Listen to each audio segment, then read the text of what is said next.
Oke, itu tentang pabrikan, ya, pabrikan pesawat. Ya, coba kita lihat sekarang industri airline-nya, apalagi, ya, industri airline-nya selain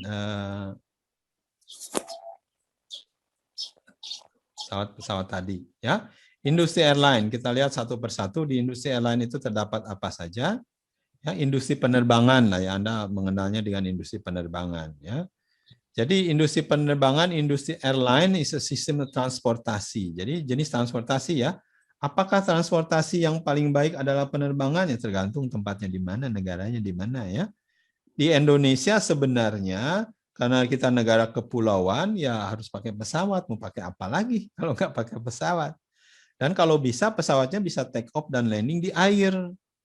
Jadi sebenarnya tipe-tipe pesawat seperti itu yang kita butuhkan.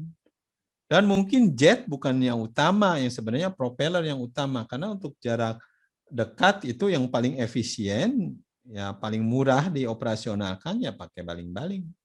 Ya, dan juga lebih aman sebenarnya daripada yang jet. Ya.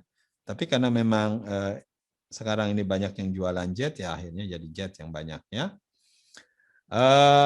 Part of aviation industry, jadi airline itu ada bagian daripada industri aviation, ya, untuk membawa orang dan barang. Jadi akan ada kargo dan bawa orang.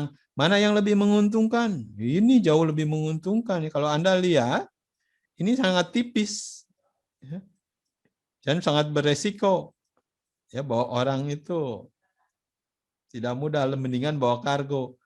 Ya, makanya perusahaan-perusahaan airline itu pasti ada kargonya, karena dapat untungnya mungkin dari kargo. Dari tiket pesawat bawa orang ya tipis sekali. Ya.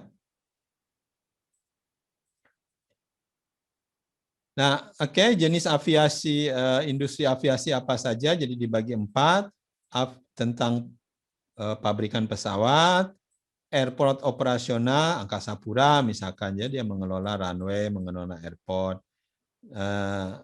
Perusahaan lain mengelola navigasinya, ya.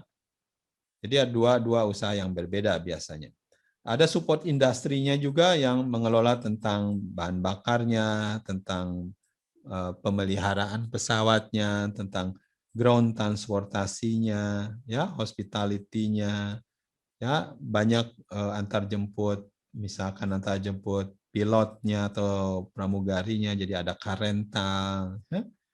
Juga ada service provider. Service provider itu contohnya ya travel agent, lah, Traveloka, ya, atau Lion Cargo, atau si cepat, apa itu ya, yang bagian paketnya. Ya. Jadi industrinya bermacam-macam, ya. Jadi Anda kalau mau industri teknik dirgantara, ya di bidang kargo pesawatnya juga, atau di bidang kirim mengirim barang, ya Anda bisa punya usaha di situ, ya. Gimana kirim mengirim barang pakai drone? Nah, misalkan pakai UAV, ya. Kedepannya apalagi kalau sudah ada pesawat yang pakai listrik, ya akan jauh lebih murah tentunya untuk kargo, ya. Itu industri kedepannya, ya. Banyak sekali. Makanya di industri airline itu bisa pesawat yang terschedule atau yang tidak terschedule. Artinya tidak terschedule itu tergantung pesanan, bisa kapan aja, misalnya kayak Gojek lah, pakai aplikasi, ya. Ada juga yang ngurusin pesawat itu, ada yang ngurusin passenger, ada yang ngurusin kargo, atau yang dua-duanya. Kebanyakan sekarang yang dua-duanya, ya. Jadi selain penumpang juga ada kargonya. Kadang-kadang juga industri pesawat itu dibagi menjadi interkontinental, antar benua, atau internasional, atau hanya ngurusin domestik, ya. Misalkan Lion, ya tentunya ada domestik, ada internasional. Interkontinental Garuda misalkan, ya. Merpati, ya itu juga ada internasionalnya, tapi jarang, ya, dia fokus misalkan fokus lebih ke domestik, ya. Nah, kalau Anda lihat industri aviasi itu, ya, seperti ini. Jarang ada perusahaan swasta yang mau full mendalami tentang airline. Kenapa? Kapitalnya besar. Untuk beli satu pesawat aja perlu 1 triliun. Ya, berarti kapitalnya butuh besar. Belum buat operasionalnya, cash flow-nya. Ya. Jadi memang butuh modal besar. Makanya tidak banyak perusahaan swasta yang tertarik sama industri airline. Profitnya kecil. Nah, thin profitnya. Resikonya besar. Anda bilang penumpang itu resikonya besar. Tapi profitnya tipis, ya, saingannya besar. Juga dia tergantung season, ya, tergantung musim. Musim liburan tinggi, nggak musim liburan rendah. Labor intensif, pekerjanya banyak, yang dibiayainya akan jadi banyak, ya, dan juga banyak servisnya, ya, banyak hubungan dengan perusahaan-perusahaan lain. Jadi sebenarnya tidak terlalu menarik, ya, dari segi bisnis, ya, itu industri airline.